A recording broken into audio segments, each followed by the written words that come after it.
Blouse शिवताना माझ्याकडून चुका होतात का? ब्लाऊज चुकल्यावर कस्टमर कसं रिॲक्ट करतं आणि कस्टमर बोलल्यानंतर मला डिमोटिवेट व्हायला होतं का? असे येणारे तुमचे असंख्य प्रश्न, चला याचवरती आपण आजच्या व्हिडिओमध्ये बोलणार आहोत.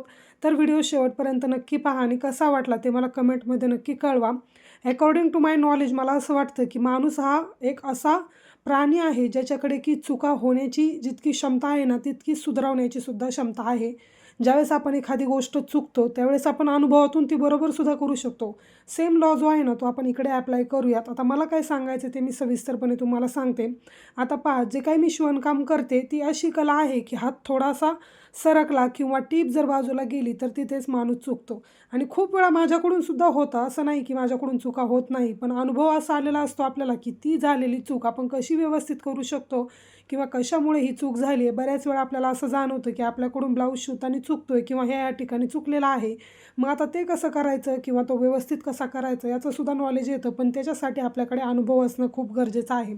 काही दिवसांपूर्वी मी तुम्हाला सांगितलं होतं की मी असे एक फर मागवले ज्यावरती की आपण ब्लाऊजचं फोटोशूट वगैरे करण्यासाठी यूज करणार आहोत. तर तेच आज मला रिसीव्ह झालं होतं आणि एवढी काही छान क्वालिटी नव्हती, त्यामुळे मी तुम्हाला काही लिंक वगैरे देत नाही. पण चला, चालू काम तर माझं झालेलं आहे. जास्त काय पैसे मी याच्यासाठी दिले नाही, त्यामुळे याचासुद्धा काही मला रिग्रेट नाही आहे. आता मी तुम्हाला सांगत होते की ब्लाऊजमध्ये शिवताना खूप वेळा माझ्याकडून सुद्धा चुका होतात. कधी-कधी कस्टमर समजून घेतं, कधी-कधी रिॲक्टसुद्धा करतं. ज्यावेळेस कस्टमर रिॲक्ट करतं तो दिवस माझा अतिशय वाईट जातो. कारण की त्या दिवशी मी खूप जास्त डिमोटिवेट झाली असते. पण सेम सिच्युएशनला असं होतं ना, जर आपल्यासोबत चांगल्या गोष्टी घडत असतील ना, त्यावेळेस वाईटसुद्धा घडतात.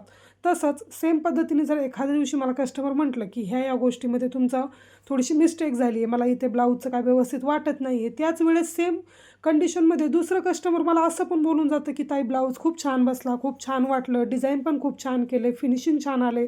त्याच वेळेस माझा जो काही कॉन्फिडन्स असतो ना तो अगदी टॉप लेवलला असतो. आता ही सर्व जी गोष्ट आहे ना ती अगदी लहान जे कोणी टेलर असतील किंवा मोठे टेलर असतील यांच्या सर्वांच्याच बाबतीत होतं. खूप वेळा ब्लाऊज चुकतात, पण जे कोणी अनुभवी टेलर असतील त्यांना त्यावरती पांघरून कसं घालायचं हे सगळं गोष्टी ज्या आहेत त्या माहिती असतात. आणि आपण असतो की डिमोटिवेट होऊन बसतो की नाही, खरंच माझ्याकडून चुकलं असेल, की असं सुद्धा होत नाही.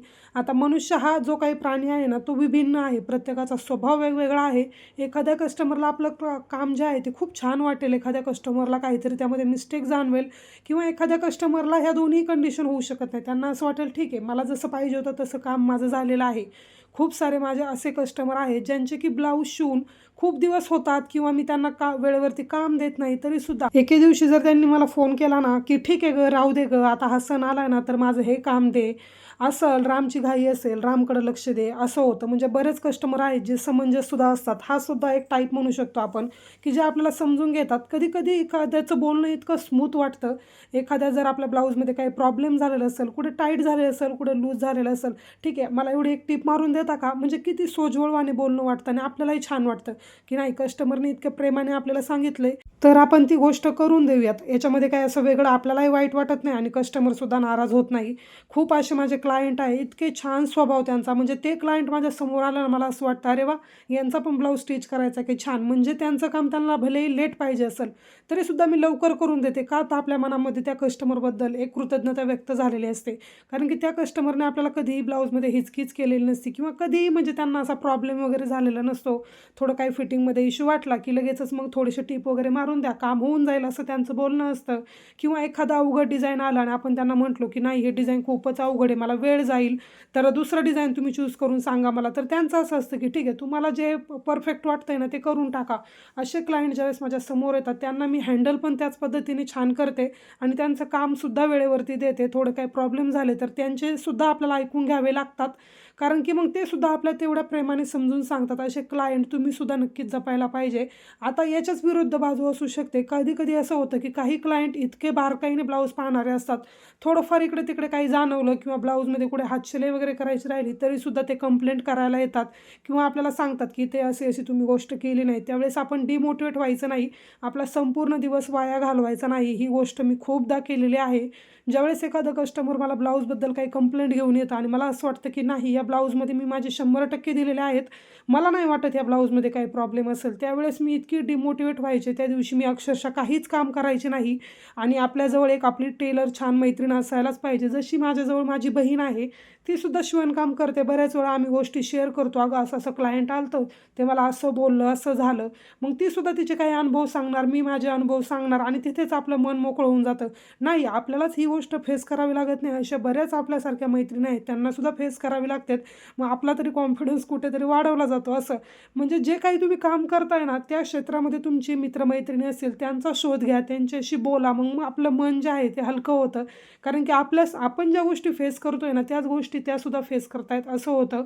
प्रत्येक मनुष्यामध्ये फरक आहे. त्यामुळे कधी-कधी किरकिर करणार तुम्हाला कस्टमर भेटेल. त्याच विरुद्ध तुम्हाला कधी-कधी प्रेमाने सांगणारं, प्रेमाने समजून घेणारं कस्टमर भेटेल. एखादं कस्टमर असं येईल, की पैसे देताना खूप जास्त किरकिर करेल, इथे कमी करा, तिथे कमी करा, एवढी कशाला शिलाई घेतली. त्याच विरुद्ध एखादं कस्टमर असं येईल, एकही शब्द न बोलता सांगितली तेवढी शिलाई देऊन टाकील. म्हणजे दोन्ही गोष्टी आपल्यासोबत घडणार आहे.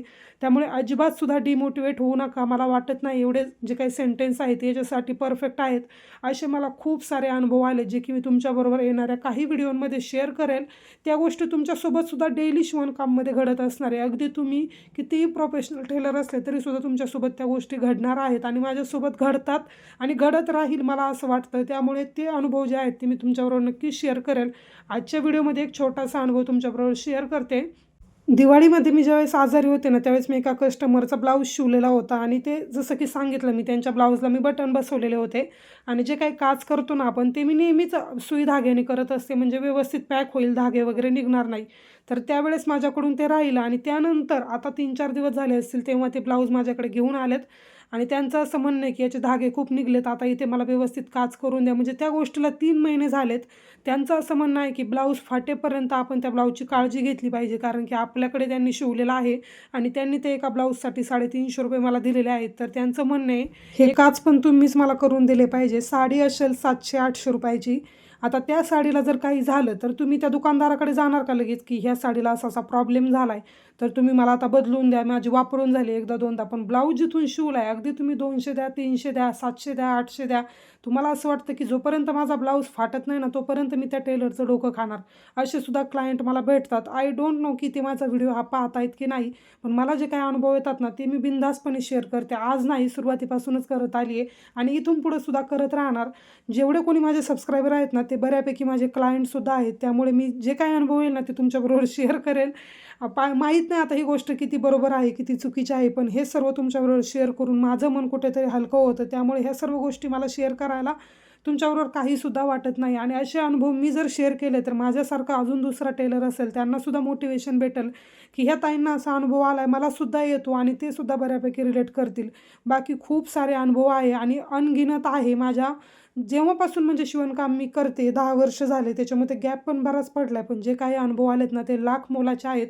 त्या अनुभवामधून मी खूप वेळा खूप काही शिकलेले आहे. आता टेलरचं डोकं असं खातात आणि जर तुम्ही एखाद्याचा ब्युटिशियन असेल किंवा दुसरं काही वर्क ते करत असतील, त्यावेळेस त्यांनासुद्धा असे अनुभव येत असतील.